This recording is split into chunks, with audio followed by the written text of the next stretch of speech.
While this episode was being recorded, we learned about the wildfires here in Los Angeles. We didn't know how serious they were at the time, but a lot of people in our community, in our cycling community here in LA, have lost a lot. Some have lost their homes. If you're watching this on YouTube, monetization has been turned off and replaced with a fundraiser, the Wildfire Recovery Fund. There's more info on that down below, and there will be more info at the end of the episode. One last little disclaimer, this is not a censored episode. So if you're listening maybe in the car with your kid, maybe save this one for later or go to the end to the cool down. This conversation with Andrew and with Tim is really, really great. Andrew is a former pro BMX rider. Tim runs a coffee shop, Heavy Water Coffee. They're both hilarious, amazing people, super talented. We answer a listener question on what to do when cyclists don't wave back to you. And because of Andrew's pro BMX background and Tim's coffee background, we got some spicy takes on coffee and e-bikes. Let's get into it.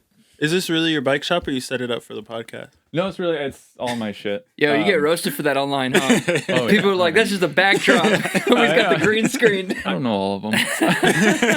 I literally just watch a YouTube video whenever I need to fix anything on my bike. Yeah. And then I immediately forget it. You got some good stuff up there. Well, don't tell my wife. She thinks I didn't spend a lot of money on that, but I got it for free. Yeah. They gave it to me. Thanks for coming on the podcast, guys. Yeah, we're in. First double feature, or I guess it's not a double feature. You're both here at the same time. If we went back to back, it's double feature. I was just thinking about coming on here, and I was like, I could hold it down, but I think that this, to me, would feel better as if we had just finished the group ride and we're sitting in the courtyard and just talking shit.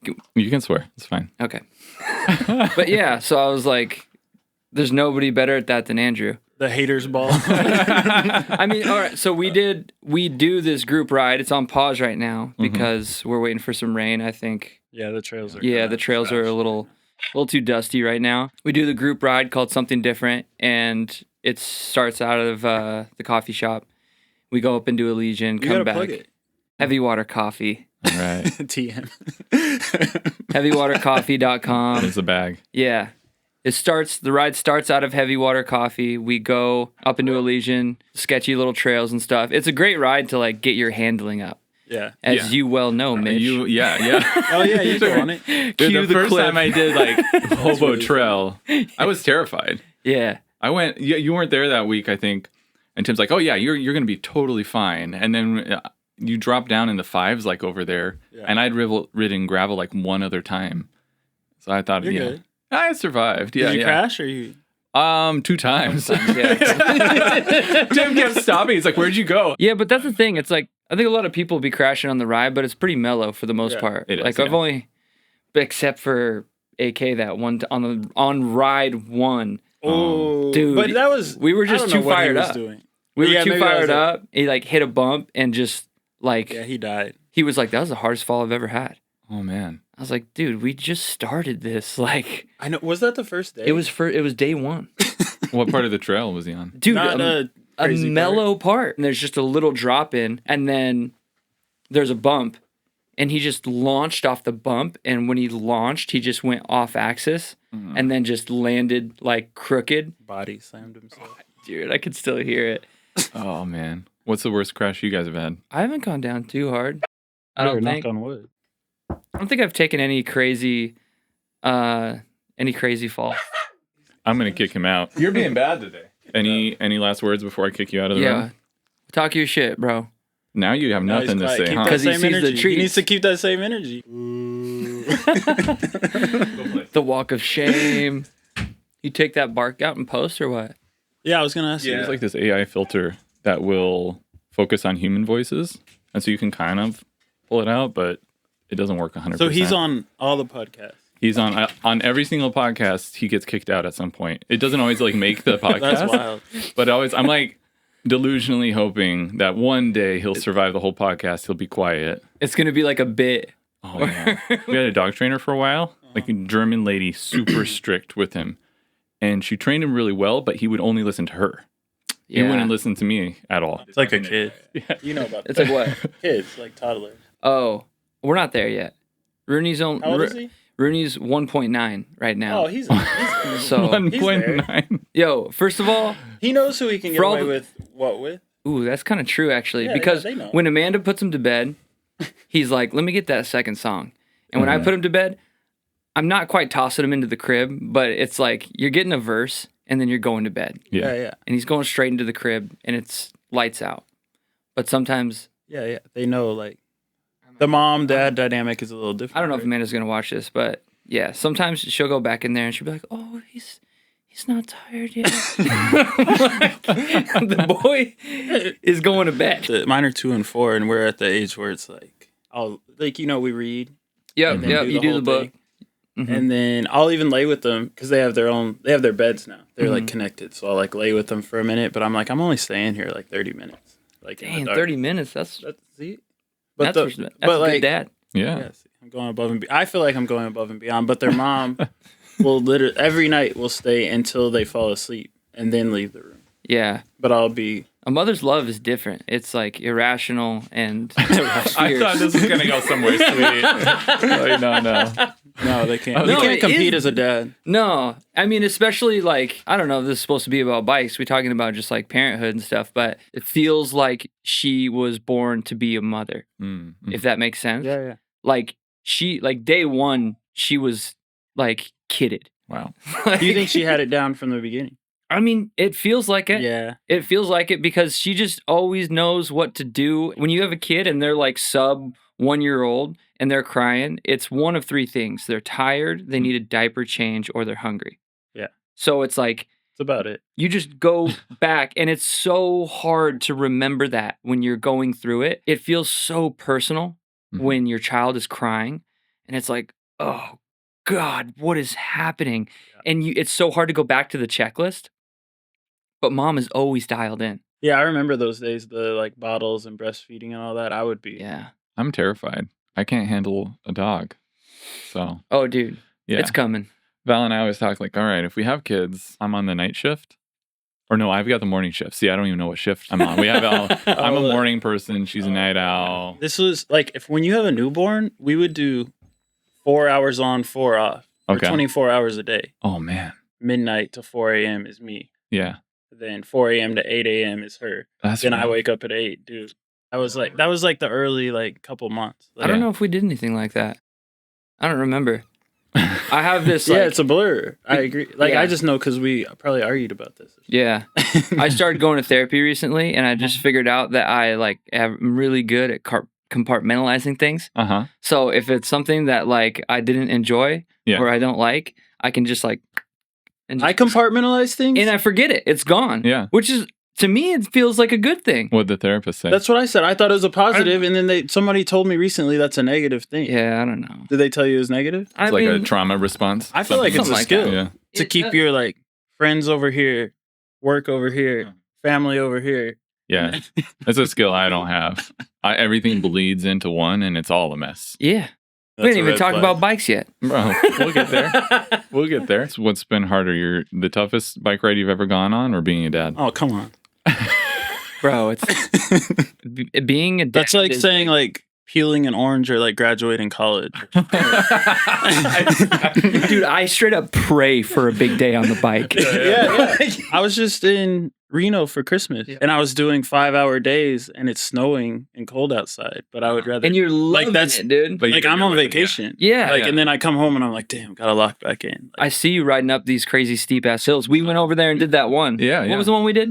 Fargo Street. Fargo. Yeah, yeah.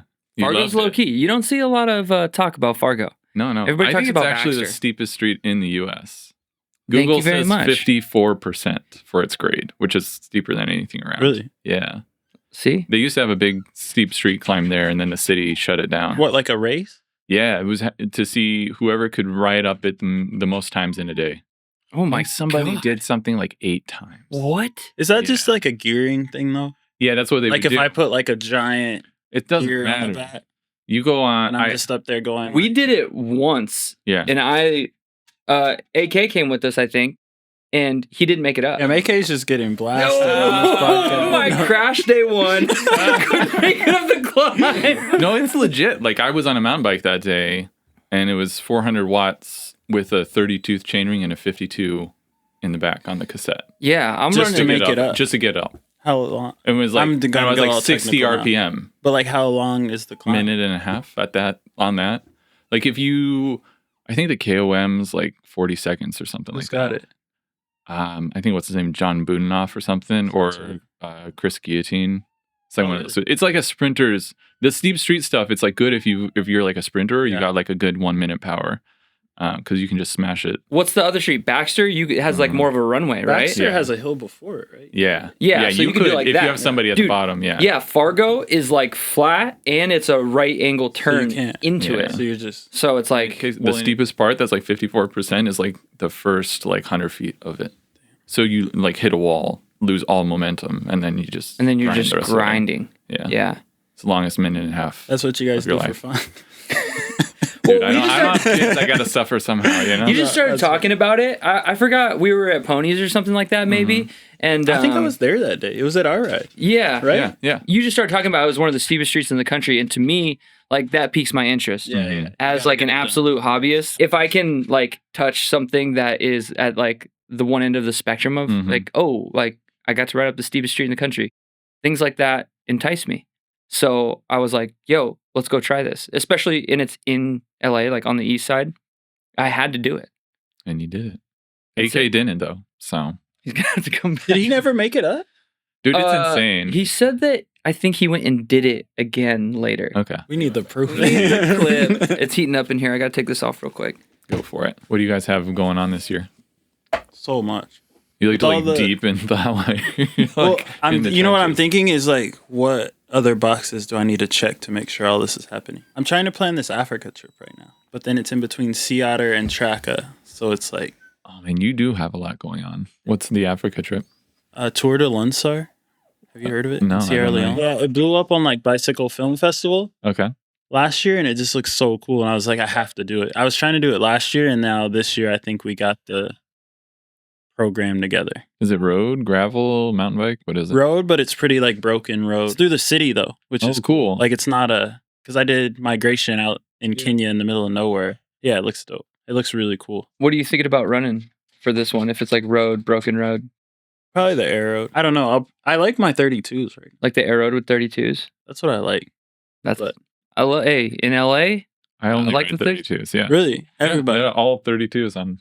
Well, that one has 28s right now, but I never ride Wait, that. I thought it was just me. I thought I was on this. what 30? I like the S-Work Mondos. Those. Oh, okay. Yeah. I've never ridden them. I have the GP 5000s on there. Yeah, those are good. They're like pretty bulletproof. But I prefer my Zip Goodyear. oh yeah. Get that plug. Those are pretty nice, but I prefer. Make sure you understand it's on the Canyon Air Road. Yeah, I exactly. got the Zip. Yeah, and when the you were like, Goodyears. "What are you running?" I'm like, "A Canyon." I don't know. I honestly don't know because I'm on that Endurace right now, and I don't know if I'm gonna do that or the Air Road. Probably the Air Road if it's a race though. Yeah, I mean, they race it on Perry Roubaix. You and Matthew Vanderpool. should be good. Two peas in a pod. Yeah, exactly. All right, should we hop over to some calls? Oh, shoot. Oh, you got called. We got calls. Let's do it. All right. So if this is your first time listening to or watching the podcast, you call in, you ask us questions, we listen, and then we call you back and we give you advice. Sometimes it's good advice and sometimes it's just advice. Watch AK calling. All right. Let's see what we got here. Oh, no. Is this... That's AK. That's calling funny. We got to get him on. I hope he answers. He's not gonna answer. Is the mic through here? Or do I have to like yell into your phone? No, it's through there. It goes Oh, through. it's like- Yeah. Hey, Hey, AK. This is Mitch on the How to Drop Your Friends podcast. You are getting reamed over here today. Yeah, Tim and Andrew are just like the first ride we ever did for something different. He wiped out. I forgot the other thing. you didn't make it up the hill, is what I heard on Fargo. Oh, I forgot all about that. I did go back and justify it. You could check my Strava. Oh, so he has receipt. He's got The receipts. receipt. Okay. All right, so Not that bad. they've been I went to work. roasting you. I want you to roast them. What do you got on? What do you got on He doesn't Tim? have anything to. Oh, Tim. No. I mean, I don't know. Tim's coffee's trash. I know. Don't get Andrew started actually, Right. because he's gonna start saying some crazy stuff. Right for the jugular, man. Yeah, I mean, how long's this podcast? It's a long day. It can be as I've known long this as dude you for like need. 20 years, so it's like, do we start decades ago, or do we start like last week? Yo, no, we were just talking about the group ride and how I think it was the first ride ever, and we Oh, were it was just the first one. it was the Yeah. first one, huh? And we were just like Yeah. we were all like fired up and just like ripping around, and you just bopped off this little rock and just sent it and got bucked. Oh yeah, it was terrible. It's the worst crash I've ever had. Yeah. I can still hear it. Like it sounded like you got sacked by like an NFL lineman. Really? No, it like really hurt. Like I had to go to work afterwards, and I was like, I might need to go to the hospital. Like, I've broken bones before. I think I broke something. It like genuinely hurt. Did you ever go get checked? No, it was fine. Didn't you say? I look at that rock now every time we like ride Yeah, through that same. zone. Same. I'm like, that's AK's rock. Yeah. Well, you know what's crazy? Next time we did that ride, the next week I did it on the road bike, and I rode right past that rock and just blurred it out. Don't even remember. And then I came up to you. I think it was Tim, and I was like, "Hey, where did I crash?" And he was like, "You didn't see it?" And I was like, "Oh, I thought like the rock was man. gone or something." Dude, you compartmentalized it. Yeah, we've been talking. Yo, We were talking yeah. about that, yeah. So tragic. Yeah. See, that's what's up. These therapists might have it wrong. You just stuck that rock in a little you never box. have to deal with you never anything, see yeah. it again. Like yeah. this. Good. Yeah. Otherwise, you'd be terrified, and I would have never been able to make it back to the ride. There you go. See, there is an aspect of this compartmentalization that is important for doing action sports. So, yeah, AK, Max, too. are you going through something different withdrawals right now? It's been a minute since the group ride's gone on. What have you been doing to fill the time? Interesting. AK's like, why Interesting. did I get answer this call? He's already tuned out. He probably hung up. He did. That's so sick. Amazing. You Too do the much. talking to the camera thing when you ride, right? Yeah. Because I can't even do the thing like, "Hey guys, good morning. I'm out here today." I Yeah. try to do one. I saw Yeah. it went good. I literally cut it all out. Dude, half of it's just like the embarrassment of it. Yeah. I don't talk freely. Like I'm sitting staring at myself talking. When I'm It's a doing it. weird. How do you do that? It's a weird skill. I've just been making videos You since just I do was it. like 12 years old. Yeah. So it took a talking while. to camera. It still feels awkward. Like it doesn't feel natural or normal. It's- I've just learned to ignore the part of me that's like, you're an idiot. This sounds stupid. And I What's just, weird like, though is quiet I can it do down. this, or Okay. like say I'm doing it. Say you're Yeah. just holding a camera and interviewing me. I can. You're do good that. there. You got to be down to feel silly. It's a deconstruction of pride. There you go. But be able I to, think like- it's more if I'm talking to you, I talk in a way. Well, you? I just started Who are you talking down this road because inevitably, like the shop is busier when we are more active on social to? media. You've seen a difference. It is what it is. I'm still learning to develop that voice, and I'll watch the homie Blake Mhm. of today. Yeah. He's so good at it, and Elliot as Mhm. well. VC Elliot. Yeah. Like Elliot his, is like next yo, level. he's goated, dude. He's- It's like Such a natural. it But feels he's like I not watched an talking- entire TV episode He's not in like talking 30 when he's seconds. filming, right? He just films it all, then he does a VO and goes like, "Oh, Yeah, But exactly. he talks to the camera sometimes. Yeah. Like he'll cut getting ready in the car before a race or something, put his shoes on, and he'll be talking. See, I've never even done that ever Yeah. until Yeah. this thing we're talking about. I don't know. Like I do one, and then I have some people be like, "Yo, this is funny," or "This is cool," or "This is whatever." Yeah. And it's like, okay, then those are the people that I'm talking to. Yeah. You know, the people Right. that interact with me Yeah. through this medium. It does help because then you start to feel more like comfortable, Like, yeah. and then again, you just do it more and more, and then you kind of start to develop that voice to be like, you get more comfortable in it for sure. Especially you do that long ass ride up above Lone Pine where you go to like Bristlecone Forest, like Yeah, world's yeah. oldest tree. Yeah, yeah. Out there, you know, there's nobody around. It's not that You gotta be I out, don't like, want somebody to see Yo, me. what's up, guys? This is I'm Andrew. trying to be on my like David Goggins shit. Like, what does he say? Like, stay hard. Like, blah blah blah. Somebody's got to carry the boat. Yeah, yeah, yeah. It's Like, nobody could do this but me. Like, that's why you guys suck, and I'm out here. Like, that's the voice. That's the voice I would want. Yeah. That's your ideal persona. That's why I can't do it because Yeah. it's not me. And this might be, I don't know, something you deal with, but it's like an absolute like folding of your pride to like Put yourself out there. step into this endeavor of like doing a voiceover on an Instagram video or like making a video where you're talking to the camera. It is embarrassing as fuck to begin. Yeah. In my mind, like every insecurity is like my boys are gonna roast me. It's like, And sometimes they do. and exactly, sometimes they do, but the real ones are like understand it. Yeah. Yeah. It's like, And I think you got to have the, as you're saying, like it's like putting yourself out there, and you got to have the like confidence to be like, yeah, I did it. Like, Yeah. Talk your shit, dude. I'm out here trying to do this thing. Yeah. Like, and then it's cool. Then those boys will be like, "Oh, that is kind of cool too." Like, you know what I mean? Or they I don't think people know. I disagree with people that I love all the time. Yeah, and it's exactly. really important to be able to do that and keep things amicable. So this is just another extension of that. You don't have to like it, and you don't even have to watch it. If this makes you think a different way about me, don't watch it. Yeah. It's easy. I'm big on that. Yeah. Yeah. I mean, there's some people Like I don't our- follow because it's like, I want to like them in real life, and I can't handle this version of them on Instagram. I feel like that's I didn't just even know like- you were a big YouTuber until well after we met. Yeah. I just knew you as like that you would come to the That like ride weird and awkward stuff. kid that like falls on the rides. Yeah, but what's funny though is I started watching I watched your Uh-huh. YouTube stuff, the Bolivia one. Oh yeah. Dude, that trip was awesome. Yeah. Because I like doing stuff like that adventure. To, like we're talking about Africa and stuff. Like Yeah. I like that stuff, and I'm like, oh, he's doing. Like I didn't know. I thought you Yeah. were just. No, I mean, yeah. dude, that's the stuff. Like to go back to the like hardest ride versus being a parent or something like that. Even in the hardest ride, and you like flat out, and you're in the middle of nowhere, and you gotta like fix your shit. That's awesome to be able to be in that spot and even do that. Yeah. To like be suffering intentionally is such a gift. Does it feel that way in the moment for you now, being like a dad? In regards to like doing a ride or something? Like when you're on that ride and everything sucks and all you want to do is be done with the ride or like done with whatever. I'm gonna be real, dude. I haven't had that feeling in a long time. Oh, you gotta get it back. You know, there's like a masochistic part of ourselves where we're like, oh, that looks fucked up. Like, Yeah. I'm gonna go do that. Yeah. Well, why else do you And- ride? Yeah. And I'm like, kind of wish I wasn't doing this. Yeah. funny. Yeah. But I don't really think about that. I just think about 10 feet in front of me. This is the only work to do. That's Yeah. very. It's very like almost meditative. I just get on my Goggins shit, dude. Yeah. That's what I'm saying. You need Andrew next to you talking to you. You're like, 10 more feet, 10 more feet, stay hard. Yeah, except Andrew will be waiting at the top and have been up there for 5 minutes.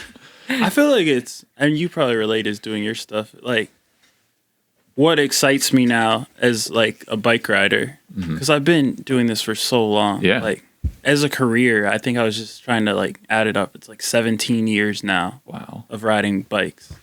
And what excites me is like doing the things like you were talking about on the street. Like, it's the steepest street in the US and people aren't doing it, or like anything that someone else isn't doing. I'm like, that's where I want to be. Yeah. Like, that's what excites me or That's gets it, me yeah. like ready to go. And then I like to do that thing like I don't think I can do this, or I don't know if I could do it, whether that's putting together a project, like being like, oh, I want to do this big film thing or idea, or we started the group ride, which is like call it pushing yourself or whatever. I think you kind of like find those limits and you fail a lot.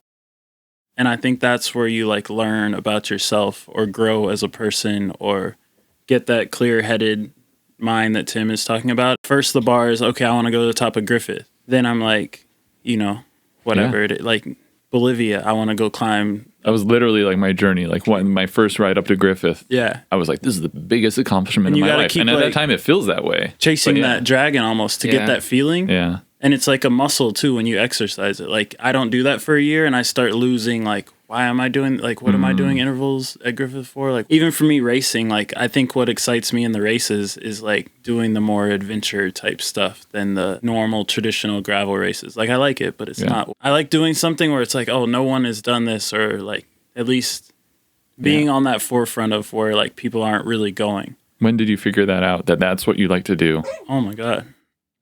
Even like when I rode BMX, like we were like some of the first people that went to like Israel and Tel Aviv. We like definitely kind of put that on the map for the extreme sports side. We used to just look up places. Like I remember went to Monterrey in Mexico, literally just Googled like, this is old, like Yeah. Google Maps. Like you couldn't even do street view. And we were like, there's mountains there and it's a giant city in the mountains. I bet there's like cool stairs and stuff. And So you it's just like, book a ticket, you go and yeah. It was always just an exploring thing. that's And crazy. just booked a ticket and went. Yeah, it was gnarly. Like it was a wild trip. Like people were definitely gunshots every night, and like That's it was like that movie insane. Sicario.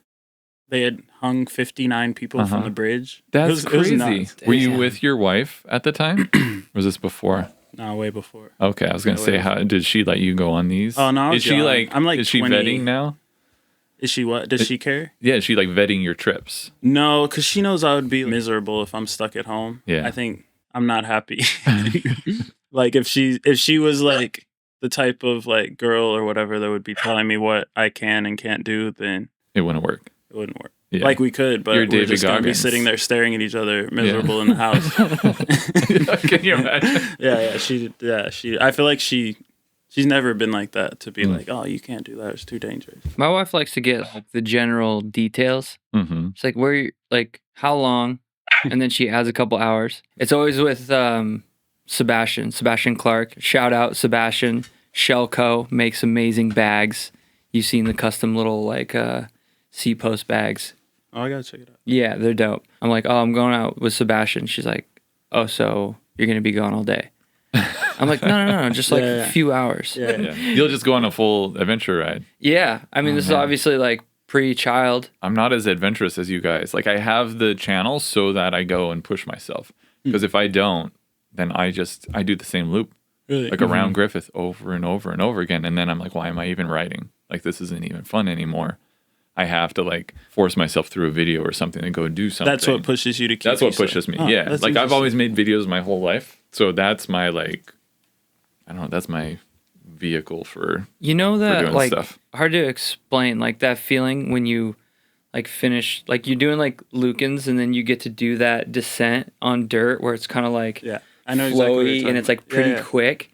That is the feeling that I'm chasing constantly. That makes me want to leave the house. Yeah, it hits. Gotcha. I know that feeling you're talking about. Where it's just like, oh my God, like mountain air's hitting, you're flying, tire pressure is low, and you're feeling locked in. Mm-hmm. Yeah. I grew up snowboarding. That's like my safe place. It's like I'd rather go 50 miles an hour on a snowboard than a bike. No problem. Descending, it feels a bit like second nature for me. I just love to send it. That's why I would go out, to just feel that feeling. That's the chasing the dragon type thing. Yeah. Like when I was in Kenya, that was like 2022 or something. I had trained for like 6 months for this stage race because it's like 120 miles every day, 5 stages, all dirt. It's just gnarly. I think at that point it was kind of invite. So it was like top European gravel racers and then at like the who's who of East Africa. And it was really cool because once the race started playing out, it was basically Africa versus Europe is the way the tactics and everything went. And of course, I'm team Africa on this. So we were like stage 3, like Queen stage. It's like 120 miles, like 12,000 feet, something ridiculous. All mountain bike, cow trails really up. And you're at like 8,000 base or something in Kenya. So you're up high and you're on the Masai Mara Reserve, like racing through like zebras and wildebeest and stuff. That's so cool though. Yeah, it was nuts. But we were in this like heated thing and it was like all these Europeans and then like 4 Africans and the Europeans kept just using all the like race tactics because these dudes don't know. So they're just like sitting on them and making them work and doing all this thing. And like I was talking shit to all of them and being like, oh, you come all the way to Africa to make these black dudes work for you. And like, so I was talking so much shit to them. That's so dope. and these fools in the front just been like, just pulling for hours. Drilling. Like just riding themselves into the ground. Yeah. Like, and we're like 100 miles in or whatever. And it's like 30 miles to go. Same thing you're talking about. You're kind of like at the finish line. And I was like, you know what? Like, fuck this. And I just like attacked and went off the front.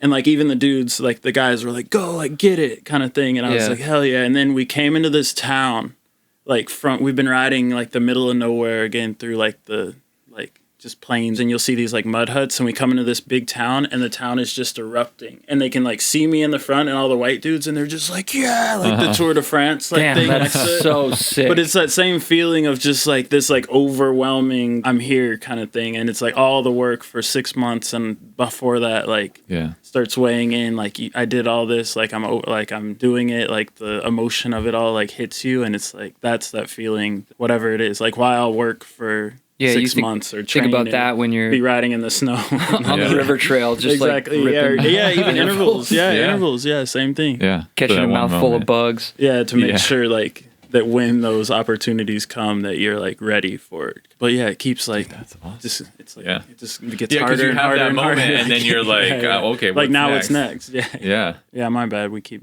No, it's good. Where do you post these on your IG? There's like a IG for the podcast. How many Instagram followers do you have? Because you're big on YouTube, right? Yeah, I'm not that big on Instagram, like 13,000.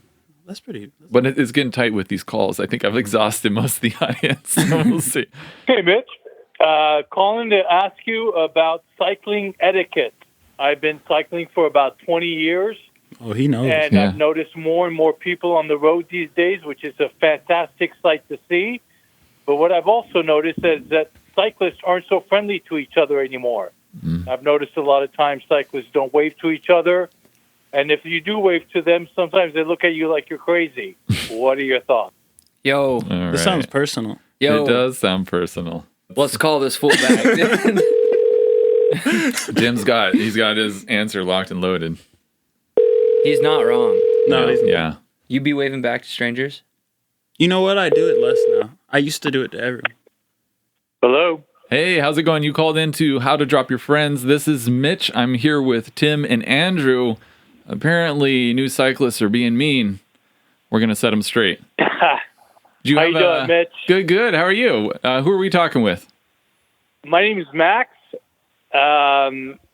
And yeah, I'm watching the news right now, unfortunately. If we're in LA, there's some huge fires going on right where we ride our bikes, so that's man. not good. Yeah, Yeah. Palisades is getting torched right now. Is it? Somebody said Pasadena. Torch, too. man. PCH is nuts. Really? Yeah, I mean, it's like an apocalyptic movie. It's crazy. It's Really? insane. Man. Yeah. I went for a ride this morning and the wind was already crazy. So Yeah, no ponies tomorrow. Oh, really? Ponies never gets canceled. Yeah, they I know. canceled it on social media. Wow. So thanks for the call.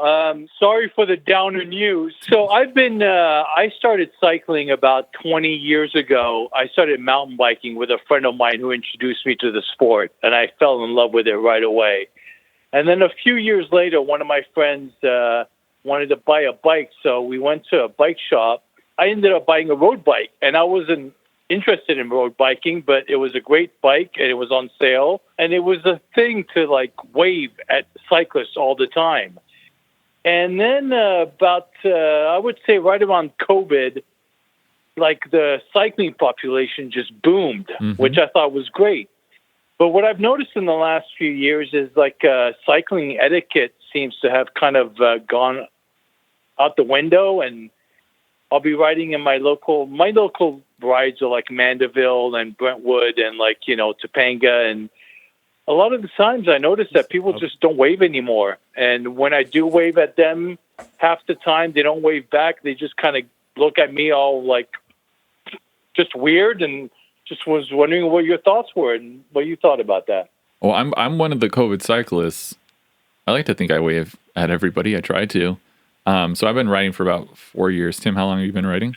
I think I started 2018. Okay. So, A I don't know. longer. And Andrew? Maybe same I think time. it's the same. I think Yeah. 2018. Max, first of all, I love your style of going into a bike shop, not expecting to buy anything, and then getting a road bike and just like being like, this is actually a Yeah. part of my personality now. We love an impulse buy Yeah. that then changes your life. So big respect there. There's a guy in Griffith Park. Y'all know who I'm talking about. He wears all black. I don't know what bike he's on, but it's a black bike as well. He's always kitted in all black, and he's always running the opposite way of us. when we ride Going home. down ponies. Yes, bro. I single waved time. to this fool all the time. He's never waved back. It kills me. It kills me because there's a camaraderie between cyclists when we're out there doing our thing, and you just see somebody who, again, like you can share a very specific type of suffering with.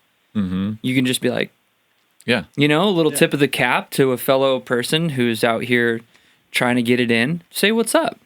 And I think that there's a lot of people that have got into cycling that are far more concerned with like just being strong and just being fast in these group rides. And it's like a lot less attention on like etiquette, on how to ride in like a peloton and how to like, I don't know, not to like cross wheel somebody and stuff like that. Like, Well, I'll give you an example, not to interrupt, but I'll give you an example. So I'm an average rider. So sometimes I drop people, and then sometimes people drop me. Some cyclists will come from behind me, drop me within a few inches of my elbow, and not say anything, and just keep going. And I'm like, dude, you're going to drop me. At least say hi. You know what I mean? Yeah. And Sounds like you're riding in like a weird part of town. Sounds like Mandeville. It does sound like Mandeville. It sounds like you're They're riding all- in like a part of they're town all where going people for just like PRs. aren't nice. Yeah. It's mostly Brentwood, Mandeville, but it's gotten to the point where I've stopped waving because when I wave at someone and they don't wave back, I get all resentful and angry. So I was like, screw it, I'm going to stop waving. So I don't wave anymore. I feel that. Max. Yeah. I feel that resentment. But you got to be the change that you want to see in the world, brother. Oh, man. Maybe You got to keep waving. Screw up. I was gonna say maybe I'm guilty here. If I'm riding opposite of somebody, I pretty much always like wave. I'll like nod, I'll wave. If I'm like Just a in the little, middle of like- an interval, I'll at least like raise my fingers off my bars. Double Mid finger. interval. Yeah, mid interval. A double What finger. kind of interval? Like I'll do a VO2 max. VO2? I've That's what I was gonna literally, say. VO2. just been going And all you'll- out, and you'll wave. and I'll wave, dude. wave. My best effort is like somebody else's, like I don't know, like when I ride with Phil Guyman occasionally, I'm in my VO2 and he's doing like tempo or something. He's fucking talking about I'm not cookies. winning any awards, so I might as well wave at But somebody. you're in the box. But yeah, All right, so I'm in the box. here's another one. Since we're on the subject of etiquette, and you also mentioned Phil Guyman, what do you guys think about people who are uninvited sucking on your wheel? Oh. Complete strangers. They're not This in the is- group yeah. ride. They just come out of nowhere and suck your wheel for 20 minutes. What are your thoughts on that? Did you guys do this? For 20 minutes is wild. No, 20 Yeah. minutes is crazy. Yeah. I would say like I would just pull off and get behind him. I would say you have, if you're a stranger pulling up, Yeah, yeah. you have maybe a 30-second window Yeah. before it's like, you got to dip. You could be coming off of some type of effort and you're like, oh my God, like, please just pull me to this corner and then I'm going to turn off and like, you're finishing a ride or something like that. But I mean, You got to say what's up. you got to say what's up for sure. See, I just like slow down. I don't Yeah, care if that's I what I am mean. mid Yeah, interval. I'll yeah, like yeah. turn on another street immediately. No, I'll literally I'll just pull over. I'll just pull off. I'll just pull off the front and look at him and be like, what's up? I've had guys like suck my wheel, and I'm trying to I'll did move what? around the road, and they just they think they're in the Tour de France. They're like sucking my wheel, and So you're saying you pull off and they don't get off your wheel? yeah, they don't get off the wheel. They're like, That's- they man. just, This and you're dude like, is some come on, hater. dude. Like and I had a guy a couple months ago. He literally asked me, he's like, hey man, can I suck your wheel for a That's little while? wild. Pause. And I was totally cool with it because he asked. So then it's okay. Like, if you're not going to ask, then get off my wheel. You gotta ask in 2025. You know what I'm saying? If somebody asks, Consent. yeah, Consent. Is what Yeah. we're, We need is what we're consent. really talking In Before about. somebody 2025. sucks your will, that's right. you need consent. You gotta ask before you start sucking. I think so. Or maybe I just need therapy. I don't know, man. No, man. They're look, if there's one rule on this podcast, it's like if you call in you're right, everybody else is wrong. Oh, is that how it works? That's what's up. Even if you're wrong, we won't tell you until after you hang up. But you're right. So you don't have to worry We won't about tell you it. to your face. I don't think that there's anything far fetched about your behavior with this. I think that if somebody's not like just communicating with you, to be like, yo, I'm torched, man. Like, give me a pull for the next little yeah. bit. Somebody it's says all that day, to me, all day. it's like, I Yeah. got you. Because again, Yeah. we're out here together. It's like, I Yeah. got you. Exactly. Somebody just like back there fucking texting, like, and I'm like, you know what I mean? Up there just That's taking- what happens when somebody's sucking my will. They're like full recovery mode texting. They're like sitting up. Yeah, I There's think no- it comes back to communication, and you got to do it if you're going to be interacting with strangers like that. That's good advice. The other thing I'd say, Max, is like come over to this side of town and ride. It probably won't happen. Yeah, as you know, much, I except for that follow one some guy. guys on Instagram, and the vibes definitely seems a lot chiller further east. On the west side, man, it's there's a lot of attitude here on the west side. Yo, I know some people from the west side that are awesome. Having said that, they moved there from the east side. That's funny. The vibe is different over here. It is. The vibe on the east side of LA in the cycling community is so community based, community focused. You just see somebody, and if you're not even like veering off to go like ride together, it's like you're definitely saying what's up to them. Yeah. And I feel like that is like standard procedure over here on the east side. My parents were in town for the holidays. We're driving around and I kept seeing like everybody on bikes. I'm like waving to everybody. And I was like, we're going up Griffith. And I was like, oh, it's Jeff. And my dad rolls down his window. He's like, what's up, Jeff? And we're like driving right by him. Like, say something. We're not on a bike right now. That's so good. But that is the vibe over here. It's like, Jeff's yeah. probably worried about people pulling up on him. I know. Well, I was like, I told him the story of Jeff afterwards. I was like, this is probably the worst person you could do this to. So, Jeff, if you're listening, I'm very sorry that happened. But yeah, we're saying hey all the time. So, Max, let me know. Hit me up if you ever come ride on this side of town. Thanks for calling in, man. Yeah, thank you. And so the moral of the story is start waving and don't suck people's wheels, man. Love it. No Perfect. sucking without consent, Max. That's right. That's right. All right, gentlemen, have a good one. All right, Yep. Stay safe, man. That's got to be the best case scenario for a call, right? Oh yeah. No, this is how they all end up somehow. Do you say that? Do you say somebody was sucking my wheel? I don't say that. I don't say that. I don't use that. We should I ask mean, Max I've where heard it's- it. I understood what he meant. Yeah. Well, he's been around for 20 years. So 20 years ago, who knows? I don't hear anybody saying sucking wheel. I've over got here. there's going to be like a explicit warning at the beginning of this podcast. Oh yeah, you're gonna get demonetized. Dude, I'm Take this so part out. clean. All of my stuff is very clean. This is clean. I'm gonna Oh, have is to this- tell my mom, don't we- listen to this. Are we keeping it clean or no? This is clean. Well, like, I don't think my audience has ever heard me say fuck before. Like, that might have been no. a first. Even Oh, though on our episode. in Wow, person, bad boy shit, dude. I'm always talking about it. But on YouTube, I'm like this very like squeaky clean. I edit, dude. I fucking edit shit out of the videos. This So is this why would be, yeah. you got to come to the table at the group. Right? Yeah, you gotta come out once something different sets off again. That's You right, gotta yeah. get you know, like when you first like started cussing when you're like really young, Yeah. and you just like sat around. Oh, and you you were were like, yeah, like it sounded like a South Park episode. or yeah. whatever. Yeah, you should like edit this where you beep out For the that. words, but you're like shit, piss, fuck, Darn it! and you just like start like saying curse words because it's fun because like you just figured out how to do it. Yeah, I remember. yeah. It's like an adult version of that, I think. At And the it's- table. it's- Yeah, I feel like it's just our. banter. Let's call it banter. Yeah. I was gonna say gripes or whatever, but it's not even always bad. It's just laughing about like It's just how. That's the best part of the group ride though. I miss that.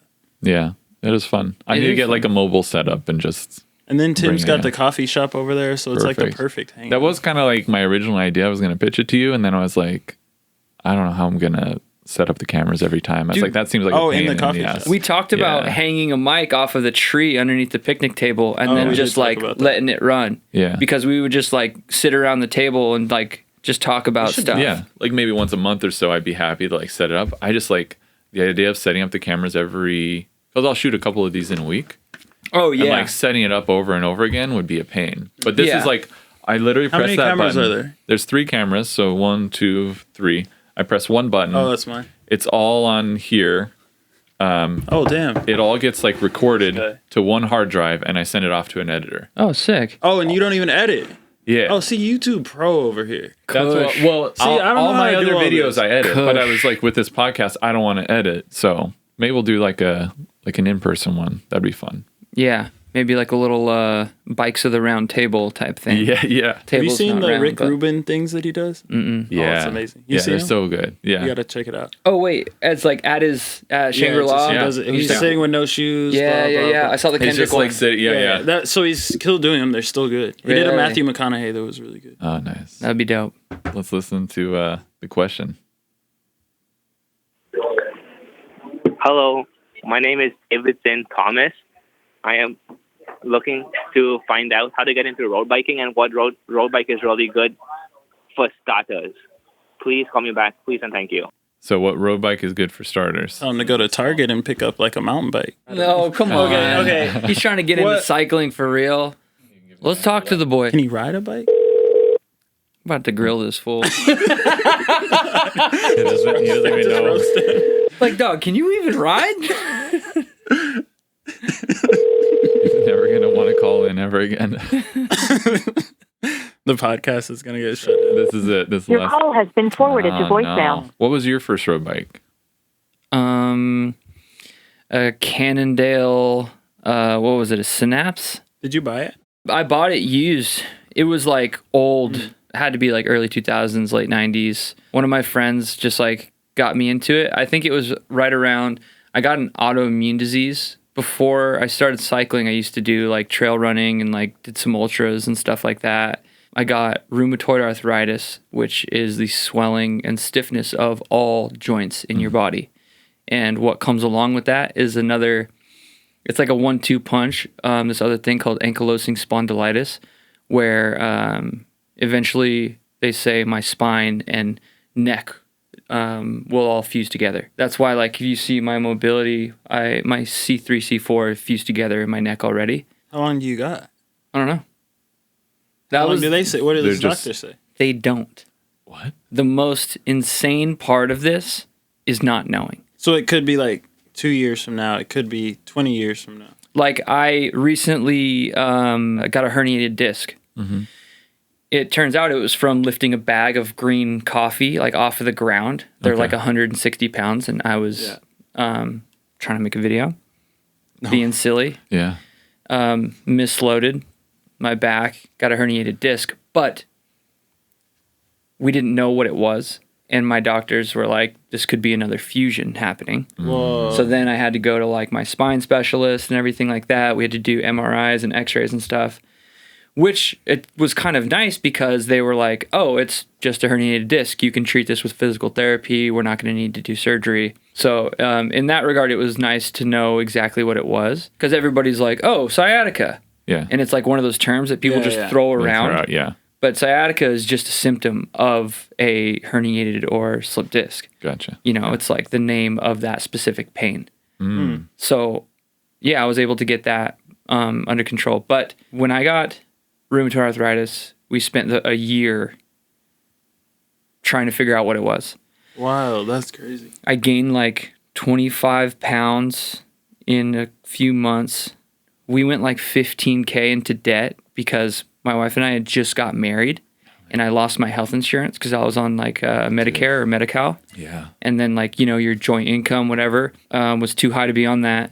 And so I had lost my health insurance right when this happened. Were you thinking about pulling a Luigi? Not at that point in time. Dude, healthcare is so stupid expensive. We upped our premium. Val and I are both freelancers.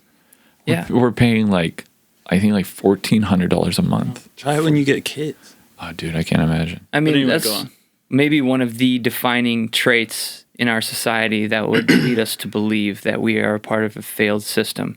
We have self-driving cars, an insane amount of the population that is homeless. Mm-hmm.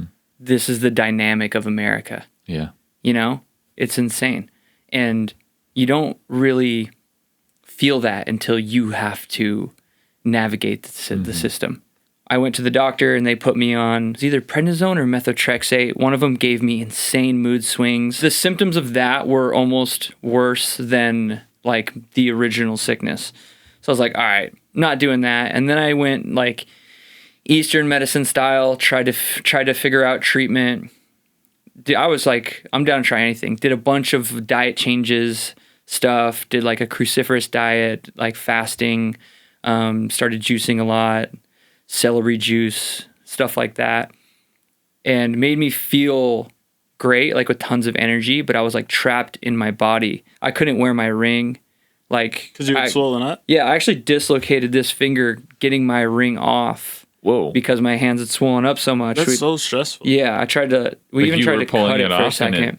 I was like, oh, I got to get this off today. And then I kind of like started panicking and we almost cut it off with like wire cutters. And then I ended up just like putting soap on my finger. But yeah, this popped out. Yeah, so I went Eastern medicine mode. Dude, I got like Reiki done to me in a Starbucks in City of Industry. Wow. And that wasn't even, I was buying a used laptop from them. It was insane, dude. Wait, how did they're just like, hey, we do Reiki in the back too? Or? The dude was selling me this laptop and it came with like Pro Tools and stuff on it. He was just like, oh, are you okay? Because like my hands were huge. And you were a normal sized person. Yeah, it was like, I looked weird. And I also walked like super slow. I walked with a limp. You've came a long way then. Yeah, dude. Dude, you wouldn't believe it. My wife was putting on my socks and shoes for a year. Wow. And we had I didn't know it was that bad. I knew I've heard these stories, but I didn't know it was that. Yeah. bad. Oh, dude. Yeah. Like, I believe in God, and we had one dog at this point in time in Amanda. But if I didn't have those things, I probably would have tried to kill myself. And you're active before. Like, That's the thing. If you were to ask me like who I was at that point in time, I would say I'm a runner, I'm a surfer, snowboarder. I would tell you about the things that I do. Those were how I defined myself. But when your mobility is stripped away and you just have how you act towards other people to define yourself with, it was life-changing. I actually think that it was great for me. I was very impatient. Still am impatient for sure, but this just was like a radical reshaping of the way that I think and like my heart. Like there was one time I was in a gas station and I couldn't squeeze the pump handle enough.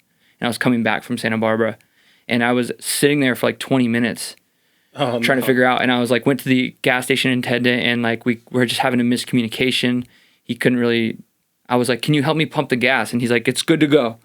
Yeah. No, I need help. And he was like, no, full service. All right. And I'm just like waiting. And then somebody comes and I'm like, hey, I'm so sorry. Can you help me pump my gas? And they're just like, you know what I mean?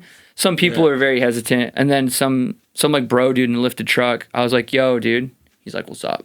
I was like, will you help me pump my gas? Yeah. Like, I have this like autoimmune disease thing happening. I don't really know. He's like, dude, my fucking cousin has that shit. No way. Yeah. Wow. And he was like, I got you, bro. And like, but having to depend on the kindness of strangers was radical. I wouldn't change what happened, but it was really hard. But the Reiki in the Starbucks was a completely like random scenario because the dude saw my hands and I was just in bad shape.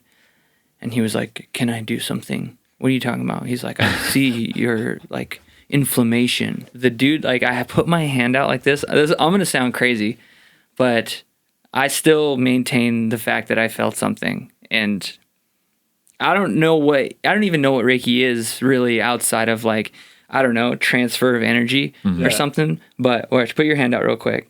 No. I don't know how to do it. Just for an example, right now I'm holding my one hand over and one hand below Andrew's hands. For those who can't see it, he did this and he was like, I don't know, he like rubbed his hands together and he did this, and I felt insane heat in my hand. Really? I was like, whoa, hey, what? Yeah. What was that?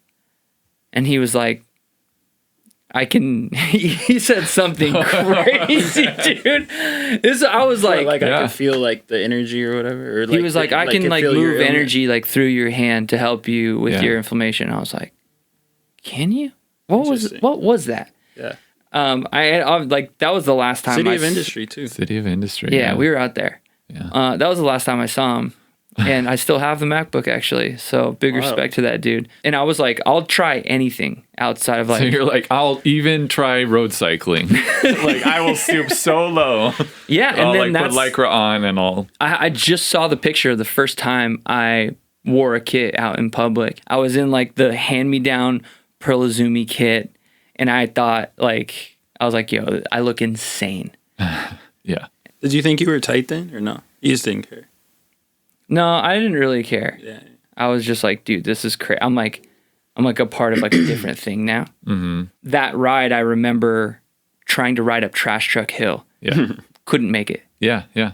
Walked like the last like 100 yards to like the stop sign, and then came back. Oh, you didn't even make it up to the trash truck? No. Or like up to the turn? Mm-mm. And she was like, oh, you really? I didn't make it up the hill either my first time, but I made it past the turn. Yeah. And then like. Actually, no, I stopped. You're right. I stopped at the, anyway. That hill is like. Tell your story. That last little pitch is like, what, 9% or something? Exactly. When you start out, that's like. Specifically that section just like took it out of me, but there was something addictive about it. And then fast forward like maybe a year, I'm on a all-city Gorilla Monsoon running 650s with like a dropper. Oh, yeah. Wow. And which was awesome. Yeah. Shout out Golden Saddle. Oh, that's R.I.P. Got it from there. And they're like, yeah, this is the bike, da-da-da-da, for like kind of what I was saying that I wanted to do. Went and rode with some friends down in San Diego. And we did this zone called Mount Palomar. I've done Palomar, yeah. And So I had been riding for a year maybe, and my biggest climb was Griffith. Oh, that's a big jump. For the listeners and viewers, Palomar is sometimes called like the Alpe d'Huez of Southern California because it has a bunch of switchbacks. I don't know how long it is, like 7 miles or something like that. I don't know, but we went up Nate Harrison grade. Oh yeah, steep. The dirt part. Oh, I've done that. And I made it up that, and From I was like, from the avocado fields. yeah, exactly, nice, yeah. exactly. We like parked at some Mexican restaurant. Graham, who's a hitter on the bike, used to play pro baseball. I think he works at Giant now, and my other friend Connor, who's like an insane mountain runner, like skier, athlete for Arc'teryx and stuff. And they were like, dude, you'll be fine. Like, just cruise. And they take me up Nate Harrison grade on this like 30-pound bike. Yeah, it's steep. Man, you were working so much harder than them. Oh, yeah. And, you know, they're on like carbon bikes. And I get to the top like maybe 10 minutes, 15 minutes after them. I was like, dude, I'm a beast. Yeah. I was like, that was insane. That feeling is It's the same feeling we were just talking about. Yeah, I got off the bike, did like the LeBron step, dude. I was like, and then they're like, all right, cool. Like, we're going to like bop over to the observatory. And we went and did that. And then we like did a descent. And then we went down, I think, like the south face, freshly paved. I think it was like 11 miles descent. Is that the super twisty one? It wasn't, no. Because we went down that to finish the ride. I know what It you're wasn't talking crazy twisty. It was really flowy. We get all the way down there to this little like mart. We stop down there, get some Gatorade or whatever.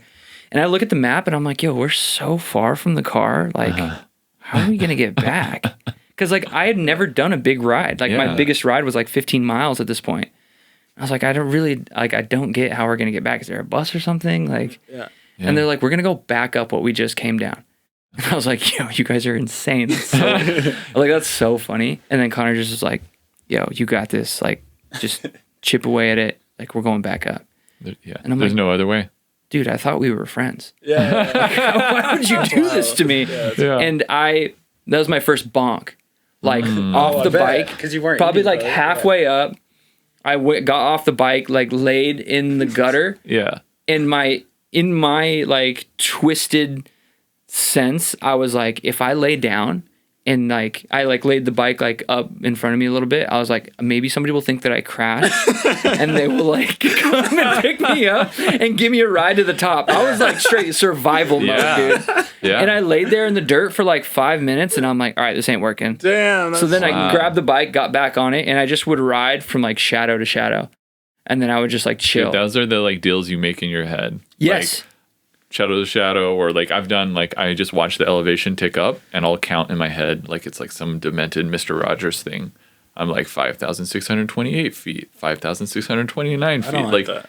Yeah. Oh, it's I don't horrible. like It's it's really miserable. But You're just those like, I don't dudes- like that. That's a horrible I don't do idea. it though. I hate looking at What the do you do miles. when you're Turn everything off. you just like fully locked in? Like, I don't want to see my computer. I don't want to see anything. I just want to like.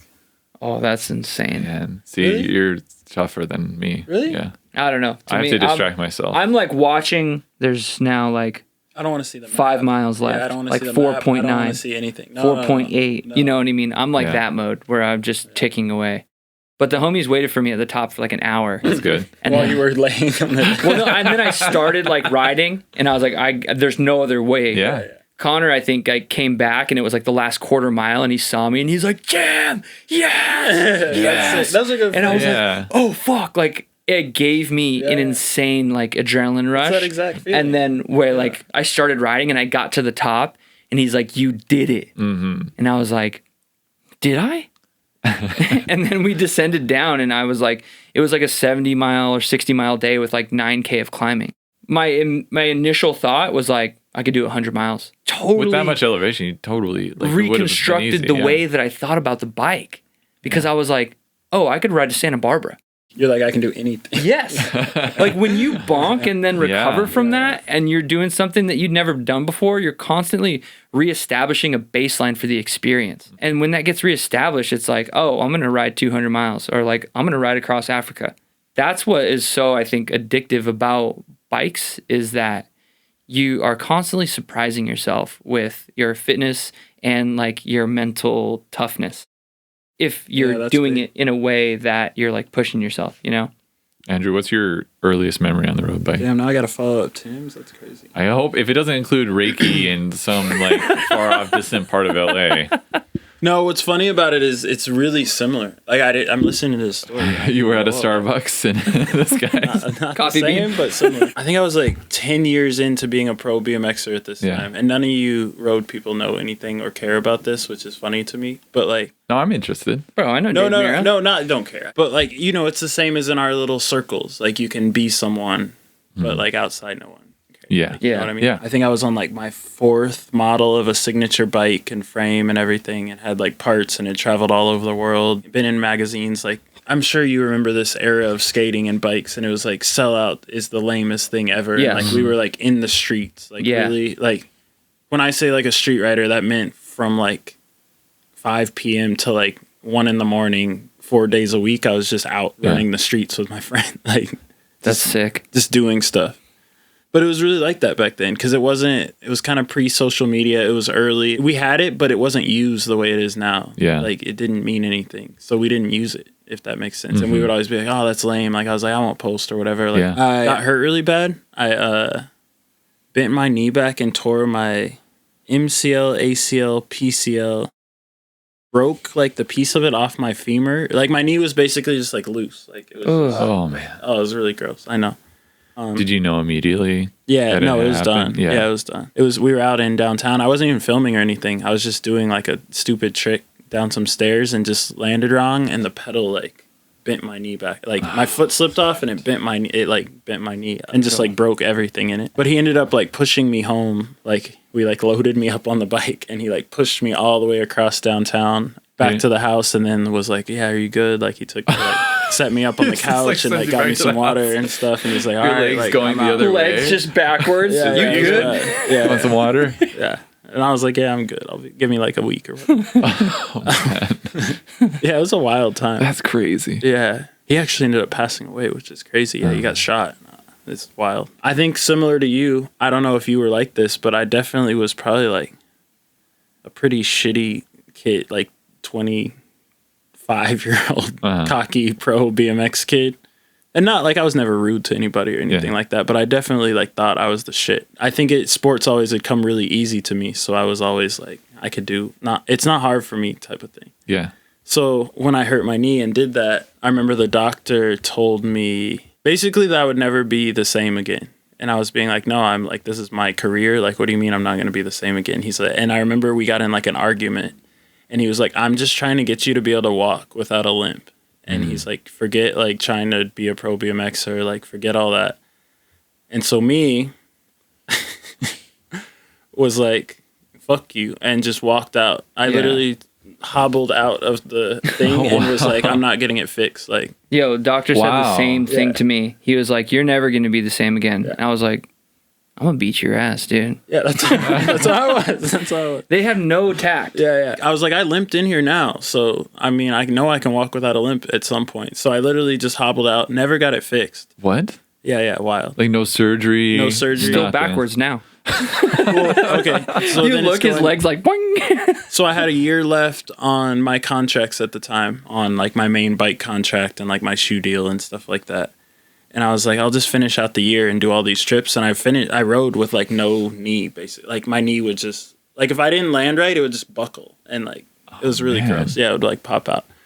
Like I could take it and like just like move it in and out. You're so much more intense than I thought, and I already thought you were really intense. Holy cow.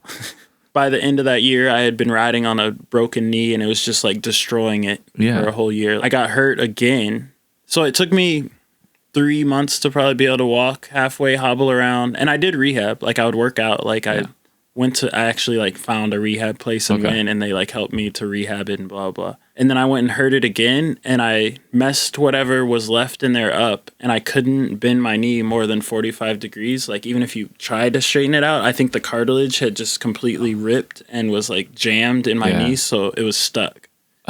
Dude, this is the craziest story. So then I had to go get it fixed. So it was like a 2-year period of like almost like nothing.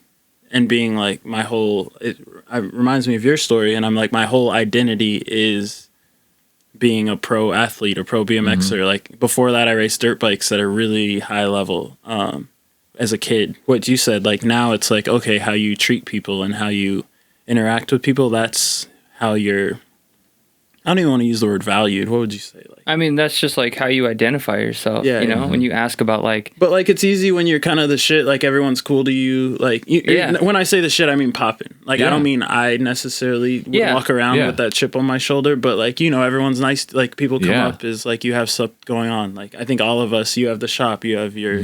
You two. Like you get. Yeah. I like went from that to not having any. I was just a guy with a messed up knee. Yeah. And no like all my sponsors were like. Not picking up my calls. I remember that was wild. And That's I was so like, wait, brutal, like I'm Andrew. I'm in the I've been in magazines now for like 10 years. Like I just put out a video part, blah, blah. And Etnies was like big at the time. And I remember I called them and I was like, like my other shoe company dropped me. I think it was like, I rode for New Balance because they were doing like a big push in skating and bikes at the time and they like paid. And I was like, I could get some free shoes. And I hit up Etnies and they were like, oh, sorry, dude. And I was like, wait, I'm like kind of out of this world, you know, like my anyway. It's brutal. So then I was doing film and just was like a dude. My knee was still messed up. So I was pretty depressed and everything at the time. Like I had always done like video stuff and film through even back in the BMX days. I was riding a fixie around, I remember. I couldn't even walk. And I would get on my bike in my apartment, hold onto the wall, and go down the elevator and then ride around downtown. But I couldn't stop on one side because I would fall over. Yeah, why'd you choose to ride a fixie? That's what I had. No brakes or anything? Yeah, that's what I had at the time. Dude, and I thought road bikes were so lame that I was like, I'll never be caught dead on one of those because, again, I'm the BMX kid that was like street. Like, I wouldn't even sell out to a BMX company, let alone... A road company. Yeah, like let alone be caught dead on a road bike. Yeah. So then my brother was riding pro mountain bikes at the time. He still does a ton in that world. Like he does the pump track in Inglewood and a ton of things he has going on. But he was still racing pro for Giant. And he had a road bike to train on. And he was like, please, just like he came and saw me. And I'm all like literally couldn't walk. And I'm all like depressed. And I'm like, on this, like, I'm going to get my knee better. And, like, I would, like, lock it into my fixed gear and just, get it to move. Crazy. Yeah. And he's like, please just take this road bike. Like, just take. And I was like, no, I don't want it. And he just left it at my house. And I was like, so then one day I'm like, I'll try the road bike out. But that's how I started riding road, was on that. It was a Giant, some kind of road bike. How long was it until you're like, oh, I'm going to keep doing this? Yeah, how long till it caught? Where you were like... Very short. Really? Yeah. My one homie, he lived like in LA too. He used to skate and he was the only person I knew that rode road bikes. And he he took me around to like Griffith and showed me the climbs. And that's when I'm talking. I didn't make it up. Yeah. The first time. So when I didn't make it up with him and then we rode Griffith and then I descended for the first time, I was like, oh, this is amazing. Yeah. And I was already pretty good at descending because I've riding BMX and stuff. And like I could ride a bike pretty well, but I just didn't know how to go up. So then it was like this new challenge. And I wouldn't wear a helmet. I would wear basketball shorts and a t-shirt and like running shoes and like a backwards hat and ride Griffith. Yeah. And I used to drive to Griffith. I feel like it was like daily. Really? And, yeah. And just try to get my time faster. I would literally drive to basically the ponies, park at the bottom and just drill it up Griffith and then descend and get back in my car and go home. And go. Just like one. For like months. Wow. That's so sick. I think I got down to like a pretty fast time. Were you waving to people when they would wave at you? That's the real question. I was probably so in the hole. I would be like I didn't have real water bottles, but I'd have like my little water bottle and I'd be like pouring it on my head. Oh, wow. I was like going hard. You're just like in like street basketball clothes, shorts. going out. Oh, man. God, I would have loved Oh to my see God, that. right? Dude, I think the same thing if I saw seen me. you back then? Yeah. Oh yeah, your boy. yeah. He would be mad. But yeah, I did that for a while and then I got where I could do Griffith and then I was like, I remember Googling like, what's the biggest climb in LA? And then I found out it was Baldy. And I drove to the base of Baldy. Did you go at the same pace that you went out on your Griffith I think ride? I paced it. I didn't have a helmet or anything though. Yeah. Like basketball You made it up to the shorts, top? no You did helmet. like ski lifts and everything? No, I made it to the end of GMR before it drops down to Baldy. And I thought that was the top. Okay. But you did what you thought I did you were doing. Glendora Mountain up to Glendora Ridge. Okay. Yeah. And then I went back. Yeah, I remember that was like my first big one, but it was like a Tim experience. I stopped like 10 times. But also it's crazy to me that I was doing that with no helmet in basketball shorts. And a busted knee. How long until your knee was like... I got surgery because I had to get it fixed. Yeah. Because I couldn't move it. So then I had to get it fixed. So they just went and they took everything. Like I don't have any cartilage or anything in it. I can't like man. run or anything. You got any hardware in there? What are you running? I'm sure there's screws. They did this crazy surgery where they take your patellar tendon and they break a piece off of your kneecap and a piece off of your shin and the tendon that goes down the front of your knee, and then they put that in as your ACL. So it's a piece of bone, and they stick it up your femur and stick it down your shin bone. Whoa. And it's as painful as it sounds. I would never recommend that for anyone. So you have screws. I assume so. What material? Better be tie. We were running tie. It better be tie. Carbon, steel. I think they have some new Steel? screws. They were telling me that like, so the recovery is nuts on this. It might be like some dissolvable thing because I couldn't move. Like I couldn't do anything for like 4 months, or it would like pull it out because they didn't want me to have heart. Like my surgeon was good. I think Yeah. I think he was good. Yeah. It seems to be working well. It works. Yeah. It's not. Yeah. Does not feel good, but it works. But anyway, that's based how I on the started. clips from this last year. Yeah. I can seems make to it be work. working well. I can make it work. Yeah. Yeah. You ride It a road doesn't- bike like it's a BMX bike. Yeah, it doesn't. As long as I don't fall, I'm good. Words to live by. Yeah. For sure. Yeah. So when did you decide, all right, I smashed it up GMR. It's time to like get a sponsor. I kind of knew the game from BMX. I didn't tell anyone, but I remember like a couple of my close friends, I would be like, I think I can like do something with this sport. It was interesting at the time because it wasn't like a lane to really do what I do Yeah. back then, or even you. I mean, I don't even know what I do. that's what I feel like. Yeah. I feel the same. Like I just do what I love, which is riding my, you know what I mean? Yeah. Like it's not, I think people, don't get me started on that. Hey, set it off, Yeah, dude. dude. Set Yeah, it dude. off. Well, I was just gonna say, I don't even think sometimes people know why they're doing what they do. I've only had this experience in road cycling, and I think it's such like a exercise thing. Like people get on the bike and they're like, "Oh, I'm supposed to do this to exercise," and then it's like they start doing their intervals or get a coach, and then they start racing and they're like, "Oh, I'm a racer." I think that's I'm not hating on that at all. That's amazing. But then it's when they start to try to do the sponsorship thing.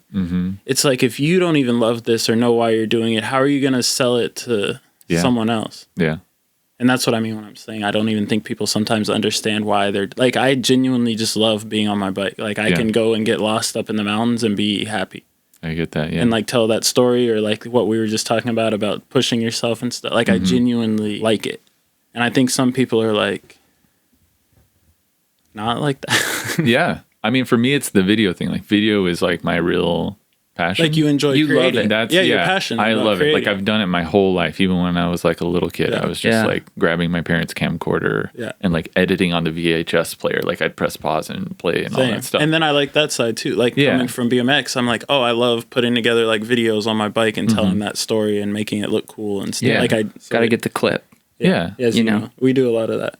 It's like stacking clips. cycling at my level. I'm sure cycling at your level, as great as it is, it sucks sometimes. So if you don't love it, like to your core, Yeah. then like what's the point? How do you get through the days when it does suck? You know? Yo, Yeah. I have a question. Yeah. Turning the tables a little bit. Uh-oh. So when you do something that you love for a living, your relationship with it changes. We all know this. We all have a thing we love that we do for a living. Right. Coffee, but it just changes so much. And when you think about like, oh, we all know why we do this. We all do this because we need money, Yeah. Yeah. Like at the end of the But day, I also it's have, like, I a would be doing it compulsion. anyway. Though. Yeah. I'm not trying Yeah. to be like on a high horse about it. Like I genuinely would be riding anyway. no, that's the question, Yeah. And create, like I would be posting like that stuff. I think I would be doing. Yes, but you wouldn't have the same amount of time to do it because you That's would my have to big do thing. work Yeah, for that's some. my big thing. You know and what I it's mean? more that the bikes are so expensive and stuff. Yeah. That was when you asked Yeah. if you're going to get sponsored. That was more my thought is I have to get sponsored. Yeah. Because this shit How is else do you expensive. afford it? Yeah. Yeah. Yeah, I mean, cycling specifically, there's such a steep barrier of entry. Kits are so expensive. Mm-hmm. Bikes are so expensive. Like getting into it, $1,000 was like cheap bike. $1,000 is if somebody asked me now, I'd be like, you got to spend probably $2,500. like If- 25 to 3K Yeah. to get started. Yeah. Like if the homie ever picked up, it'd be like, if you're gonna really get into it, That's the cost. it's kind of the cost, and that's so unrealistic for so many people. And I think that is an issue in cycling And it's in a lot of sports as well, like $100 helmet, glasses, like kit. It's shoes, wild when people are with the drip pedals. every time. I'm like, you know what I mean? I mean, it's Yeah. cool. I think it's dope, but The thing that I kind of struggle with doing, what I love full time is now my hobby is also my job. Yeah. And so there's like no escape really. When I first started writing, it was like I would go out to kind of like escape the pressures of work and life. And now everything. that it is work. And now it is, yeah. And You don't race though, right? I don't, but it's Racing gets even worse for that. Does it really? Well, the riding part, because it's like I Yeah. can chill, but But I'm gonna do that. I'm gonna go do that race. And I'm like gonna those be people you're dropped. saying, like I train like I do race, even though I don't race. Like I Yeah. have a coach and I train, and just because I have like crazy rides I go on. For me, it's like I'm always in the back of my mind on a ride. I'm like, should I be filming this? Like, should I pull the camera out That's big and be for me. David Goggins? You know? Yeah. That's the part. Like, I wish I could switch off and just because even on rides when I'm like, I'm not going to do that, it's still running in the background. Yeah. I mean, I feel that like with the coffee shop, like I love coffee. I've worked in cafes since I was like 16. So you sound like me with bikes. Yeah. Yeah. And it's like, yeah, exactly. Yeah. And now I'm at the point where I do love it, but this love came from a necessity to make money. It's also like I go into the shop today and like homeless dudes in there like stealing croissants out of the bin and like picking up chairs and like customers are like, ooh, what's going on? And then a employee cuts their finger and has to go to the hospital. And I'm like, do I love this? I've never seen anyone as good as you at switching on and off the business side. I think I relate a lot because like now what you're saying, it's the same. Like what I love in bikes or cycling, like it was racing or just seeing if I could do it to push myself to be able to like even participate in a gravel race. Like when I did BWR, I just wanted, first it's like I want to just participate. Then it's like, okay, I want to like be competitive. Then it's, I want to go migration now. Like, you know what I mean? It just keeps. Yeah. Then I kind of did that, and that was really new because I had ridden BMX, but I was like, well, I haven't done this or proved myself in this aspect of cycling because to me, it's all bikes. Speed Project's a good example. Like, let me see if I can put together a program, take all my homies on a trip, do this race. We're all like sponsored and do this amazing content coming out of it. That's fun for me now. Yeah. Like, it's not really the business side of it. I mean, we create LLCs and DBAs, doing business as and limited liability corporations to separate the individual from the business. For me, that doesn't make sense because heavy water is me. Like it's just me. Yeah. Not that it's just me doing everything. I do a lot. I couldn't do it without my wife and without the team of employees that I have right now. Like that is my fucking squad. So important to have all those people. But what I mean is like, you go into the shop and there's like snowboard magazines on the counter and there's cycling magazines on the counter. It's just a reflection of my personal interests through a lens that like the community can interact with. Yeah. You know, like I love cycling. I love community just in general. People are hard. but people say that and they're not really about that. Yeah. And you are. You for sure. really are. I mean, it's just what makes sense to me. What does that mean to you?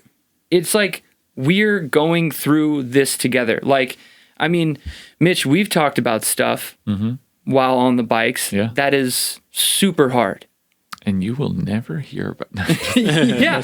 I'm like, what are you guys talking about? But my whole thing with like rheumatoid arthritis and you bending your knee backwards, everybody has a big life thing that they are going to go through that is going to reshape them as a person. Whether it happened when you're 19 or when you're 40, it's going to happen. It's coming if it hasn't happened yet. And I know like when I went through that, it rocked me. It completely reshaped how I think and how I interact with the world. So when I can find a commonality between like a stranger, it's like, oh, you like bikes too? Like that means you're like kind of weird like me. So we can, you know what I mean? Have something in common and we can have a connection. Like when something big and amazing happens, like the first thing you do is like hit up whoever's closest to you and be like, yo, I got that job, or I just did this crazy ride, or like I just got this new bike I'm like so excited about. You want to share that information with other people. And I think that that is like at the root of why I love the community so much, and just interacting with like customers. Like I do love the cafe aspect of like all the regulars, and like kids come through, and like I see this baby when it's 3 months old, and now it's like, you know, like almost 2. This is cool. Like I'm a part of these people's lives in a small way, and it's fulfilling for me to be able to fill this role of like serving them. Mm-hmm. That's awesome, man. Yeah. Poetic. I'm like afraid to even follow up with that. I like what you said about like cycling for me is kind of that filter of like, oh, you like ride road bikes, you're like a little bit weird. Yeah. It's like you have to hit a low enough point to actually kit up and ride a road bike in public. Dude, Because yeah. you kind of do. And it is a bit of a filter of like, all right, this person's like a real person. Helmets are like traditionally a dorky thing. Yeah, they're like, Yeah. especially road bike helmets. Yeah. And it's like, not my Giro helmet. Yeah, no, Every other brand.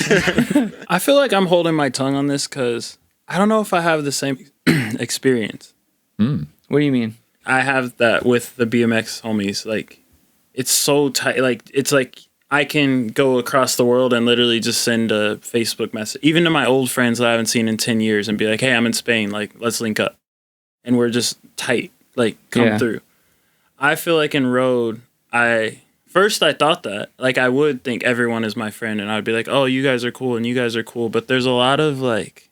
I think, like, the thing of, like, how we're all sitting here saying we look dorky, I don't know if all people on road bikes think they look dorky. Yeah. Oh, I don't know. I think that some people think That's that, true. like, I'm the shit. And I've realized that not everyone is your friend. And there are people who... There's a lot of, like, jealousy and weird energy and things like that. And I kind of have to... I've learned... Because first I'm like, oh, you're the homie. And, like, I'll speak openly and stuff. And then, like, next thing you know, it's, like, a weird thing. And there's, like, this group of people over here that's like, oh, Andrew said this about that. Or, not that it's anything bad or anything. Yeah. Just... Not everyone's your friend. Dude, I think there's a Maybe that's life. 90-10 or maybe 80-20. 80% of the people in any given subculture are swaggerless and on the verge of ruining that subculture. I love that description. And then there's 20% of that are like proper torch bearers of that community. Yeah. You gotta just like find your 20%. And not true. to say that I am or whatever, but it is like you have your people. Like I have my people that Yeah. I trust and whatever. think I think that- there's a lot of jealousy and it's a weirdly competitive sport. Yeah. And I think there's a lot of very fragile egos. Nuh-uh. But like it's this weird thing because we race each other. You know, ponies, we race like hard every week up the climb. And this is just group ride. To me, this doesn't mean any. Like I don't take anything away from this, but to some people, this means something. Like this is my thing is to be the fastest up the ponies group ride every week.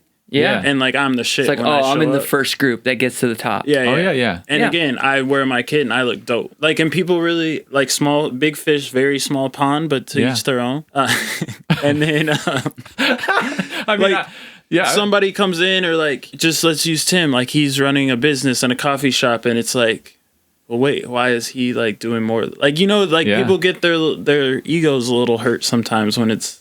Ain't nobody getting their ego hurt when they're riding next to me. But like then they see you at the heavy water or whatever, you're doing the group ride and they're like, well, why aren't I doing a group ride? Or like, why aren't I doing that? I feel like there's so much. Maybe it's my experience. Maybe I'm the problem. No, there's definitely some of that. I think it's in every community. It's in cycling too.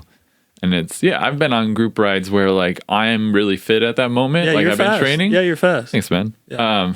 There's my ego. It's feeling pretty good. maybe I'm slow. But I'm like, I'll like be filming something and I'll like film somebody. I'll be like riding next to them. Yeah. And they're going full out. And I'm not trying to be an asshole, but I'm like, I'm being an asshole right now. But I'm being like, horrible, but I'm just. It is true. I get that. Like, cause like, again, with me, like I could be dying and you could do that to me and I would just laugh like, some damn it, people Mitch. laugh Like, about it. I'd be like, leave me alone. I mean, if that ever happens, it'll be the proudest moment of my life. But it's, I'm down. Get the clip, dude. Yeah. It's funny. Like, it's not that serious. No, it's like, and if that's hurting your ego, like you probably have some other aspects of your life you need to address. Going back to what we were all talking about, like cycling, how it does break you down, because we all have been through like, this is so nerdy, like I'm really going to put on the kit, damn, I'm going that far. But I don't know if everyone has that. That's like if you grew up in a world where cycling is very normalized and like your parents cycled, and not saying everyone's like this, but like I don't know if they ever went through that. It's more like this is dope. Like Even Europe, like they Yeah. don't think it's lame. Oh, that's true. It's Yeah, like a like, bit it's more not- embedded in their culture over there, yeah. I feel.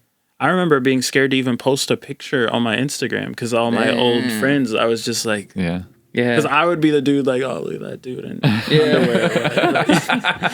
Yeah, you're gonna get roasted. But the true ones Yeah, stay. of course. Yeah. Yeah. Of Yeah. course. And if you're European and you just hate us, put it in the comments. I like too. the Europeans. Yeah, me too. I'm gonna smash that translate button. That's funny. Only 30% of my audience is in the US. So Whoa. we're Really? Okay. Yeah. You're big in your what Guten countries? Tag. like a bunch of different European countries make Yeah. up about 35-40%. Which country though?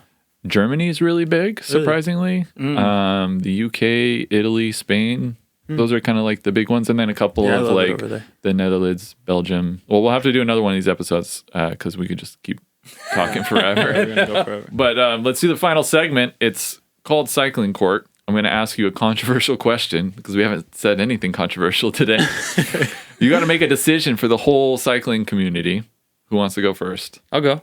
Yeah, you do it. Tim, grab the gavel. All right. Let's move the drinks out of the way so the audience can see when you pound the gavel. Oh, you should have had the heavy water stuff right there. I I didn't know know. that was on camera. Sorry, I didn't know. But I was rolling with 3 drinks just so everybody knows. If anybody hits me JD. with the Bev check. Tim, coffee question for you. Mm-hmm. Espresso or pour over? Oh, shoot, dude. That's tough. I said they're controversial. Whoa, that's really tough. Oh, man. Now, keep in mind, what you decide today has to be followed by the entire cycling community. Well, I would like to think I'm a man of the people, and I think that espresso has far more versatility, which means more options for the people. Even though I would say I would prefer pour over maybe, but my final answer would be espresso. Wow, very diplomatic answer. Why do you like pour over more than espresso? I'm a big fan of just black filter coffee. And I think that pour over is a process in which you make the coffee where you get to experience a lot of the complex flavors within the coffee. I like experiencing that aspect. But I've also been doing a lot of, in Australia, they call them a long black. I was going to say, I make an Americano for myself every morning. Am I a bad person? No, not at all. I don't think that there's a drink you can order that's like, Lame. yeah. I Really? don't think so. Like Yeah. if I ask you for something with like Like a vanilla latte or With, something like, like whipped that. cream on No, I don't think. I think that You don't that's just judge? what you like. I used to beef like iced Americano. Yeah. I used to be like, what is the point of this drink? But one, I don't drink iced drinks like ever. Arizona, middle of summer, like I'm getting hot coffee. That might be crazy. Not an ice matcha. No. Yo, I don't want to go too crazy, but honestly, people with Yeah, the we can go. ceremonial grade matcha, like, and then you add vanilla, y'all need to chill, okay? So, no vanilla, and you have to do espressos going forward. It's just the way it is. Andrew, it's your turn. Take the gavel. Okay. All right. So, one time on the Something Different ride, you showed up on an e-bike and slides. So, we got to ask this Yes. question. And then wonder why people are mad at me on the group rides. Should e-bikes be banned from group rides? Do I get to explain or I just have You can to explain, but whatever you say has to be followed by everybody. So if you ban it, nobody can ever bring one. But if you approve it, I feel everybody like that you has an can- e-bike must bring the e-bike on the group ride. We should do e-bike group ride. That's just a motorcycle ride. That'd be amazing. Sounds That'd be so awesome. fun. I rode my motorcycle over here right now. I think. What kind of group ride is it? Is this a It's up to you. competitive group You ride? can. It's your group ride. Yo, you got to answer straight up, dude. I know you can't give a bunch of disclaimers. I want to say yes for everyone but me. No, I think Yes. I love Tim's like, I love pour over, but I'm giving everybody espresso, and you're like, nobody on an e-bike, but He's responsible for this decision, I love not me. no, I think you got to ban it. Yes. All right. That's so But funny. so unless your name is Andrew Jackson, you can't ride an e-bike on a group ride. That's funny. Huh? But then, like, I'm feeling like if like over 5 people show up, the group ride's over. With But actually, e-bikes. that sounds extremely fun though too. So That'd be fun. Maybe there's That's what something I'm saying. different Like e-bike ride in an the future. e-bike ride, though. an e-bike If group everybody's ride would on be e-bikes, amazing. yeah. I might quit riding. You might just catch me like as an e-bike rider going. The next evolution of your career. They have the e-bike gravel races now. Oh, really? Yeah, I went to That's what I SBT think. and raced it last year, and then they were telling me there's an e-bike class, and I'm like, "Are you kidding me?" Oh, man. Like I just trained Dude, for we're 3 months. never going to see and Andrew again.